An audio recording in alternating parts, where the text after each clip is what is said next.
एहतशाम साहब, डॉक्टर साहब भी जो बात कर रहे हैं कि एफबीआर इस महीने अगर हम बात करें 877 बिलियन रुपीस का जो अचीव कर पाया नंबर, जबकि जो गिवन टारगेट था वो 980 बिलियन रुपीस था।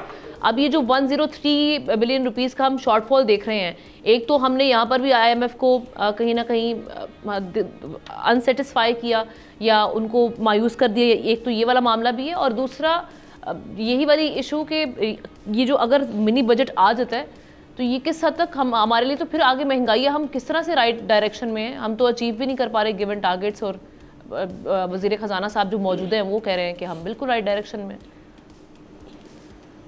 अब ना मेरी इत्तला और कैलकुलेशन ये है, जो आपने इंटरव्यू में बताया था कि 320 अरब रुपए का शॉर्टफॉल है पहली तिमाही में।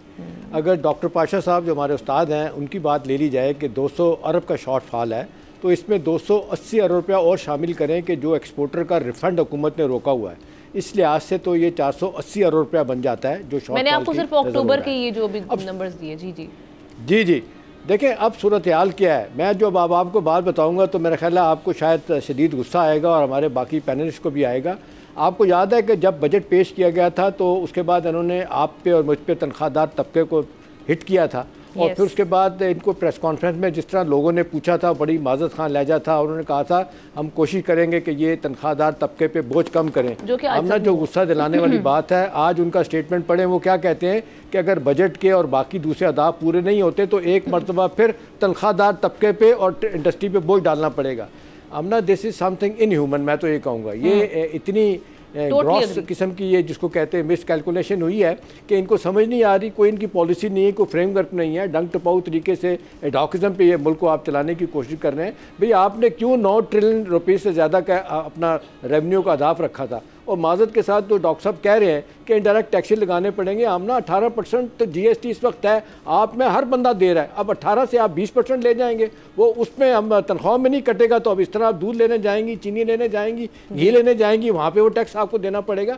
मेरा ख्याल है ये बहुत बड़ा जुल्म है। और आज ही की खबर है आमना, मेरा ख्याल है, और आपको मैं थोड़ा सा छेड़ दूँ कि जजों की तनख्वाह में आपने देखा कितना इजाफा हुआ। आज 6-6 लाख रुपया तो अलाउंसेज में इजाफा हुआ है, हाउस रेंट में 68,000 से 3 लाख रुपया कर दिया गया। लेकिन दूसरी जानिब हम देखें कोई ऑस्टेरिटी नहीं है। जजों को खुश करने के लिए 23 से 34 की तादाद लगाई जा रही है, बनाई जा रही है, और जजों को खुश करने के लिए उनकी तनख्वाहों में इजाफा फी जज इस वक्त 25-25 लाख तक पड़ेगा। शाह साहब, ये आप भी हमेशा बात करते रहे, अशराफिया का मुल्क है, अशराफिया को हम देखते हैं कि उनको प्रिविलेजेस एंड पर्क्स मिलते हैं, अवाम का सोचा नहीं जाता, अवाम के ऊपर मजीद एक मिनी बजट आने की तैयारियां हो रही हैं।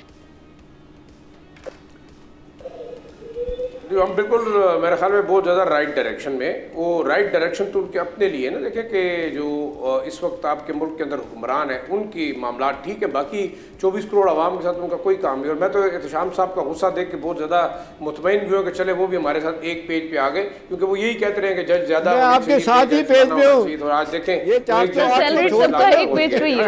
लाइटर नोट 804 को छोड़ के मैं आपके साथ हर पेज पे हूँ। अच्छा, दूसरा देखें, मैं ये कह रहा हूँ कि अब एक और चीज़ आप देखें कि दो दफ़ा आपने टैक्स का रिटर्न का जो है टाइम बढ़ाया अक्टूबर 31 तक। अब मज़ीद आप शायद ये प्लान कर रहे हैं कि अगर मिनी बजट नहीं भी होता तो इवन 50,000 रुपये कमाने वाला माहवार बंदा वो भी अपना रिटर्न जमा कराएगा, नहीं तो वो लेट फाइलर डिक्लेयर होगा।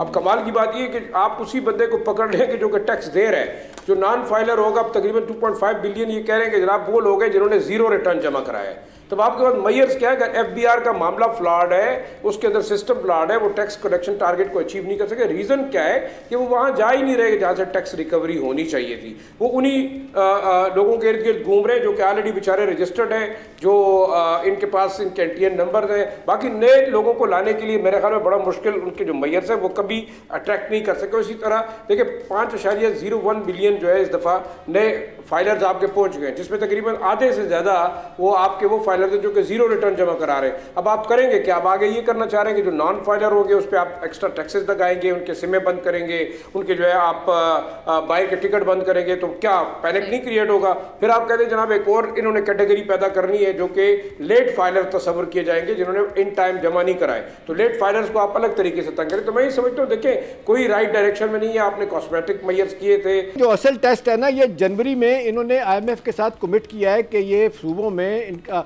ज़राअत पे इनकम टैक्स लगाया जाएगा, लिख के दे दिया जनवरी में।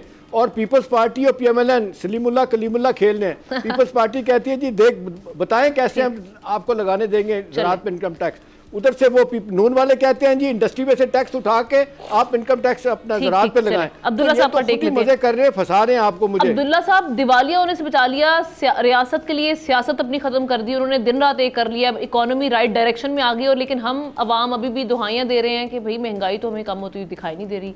फैक्ट्स एंड फिगर्स कुछ और बता रहे हैं, IMF कुछ और कह रहा है। वो यहाँ उनको आने की यहाँ जरूरत क्यों पड़ रही है? देखिए जब रेत में देते हैं तूफान और मैं नहीं समझता कि दिवालिया होने से बच गए हैं। बताने पे आपको पता चल जाएगा। जो हमारे लक्षण हैं वो 35% इंडस्ट्री को हम बंद कर चुके हैं। हम एक्सपोर्ट्स के ऊपर टैक्स लगा चुके हैं।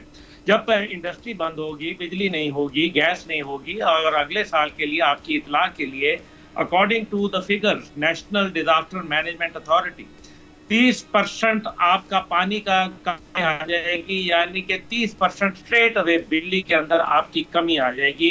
तो फिर पैदावार नहीं होगी तो आप कैसे चलेंगे? बॉर्डर मंडियां आपकी ईरान के साथ और अफगानिस्तान के साथ मामला खत्म हो गए हैं। आप गैस पाइपलाइन $22 बिलियन आपको पेनल्टी आ रही है। इंटरनेशनल कोर्ट के अंदर मामला पड़ा हुआ है। ये चंद दिनों की बात है, हफ्तों की भी नहीं है।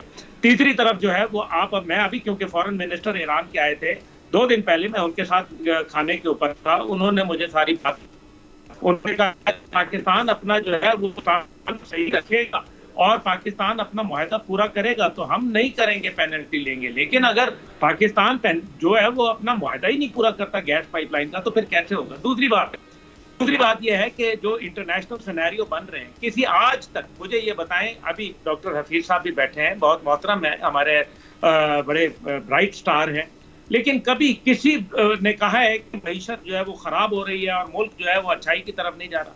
सर यहाँ हमें ख्वाब दिखाए जा रहे हैं बार-बार। अभी सऊदी अरब में वज़ीर आज़म साहब, उनकी टीम भी बार-बार कहती है ये IMF का आखिरी प्रोग्राम होगा। वो कहते हैं कि ये नहीं, कुछ नहीं होगा, कुछ नहीं होगा। सब्सक्राइब करें और बेल दबाएं ताकि कोई खबर रह न जाए।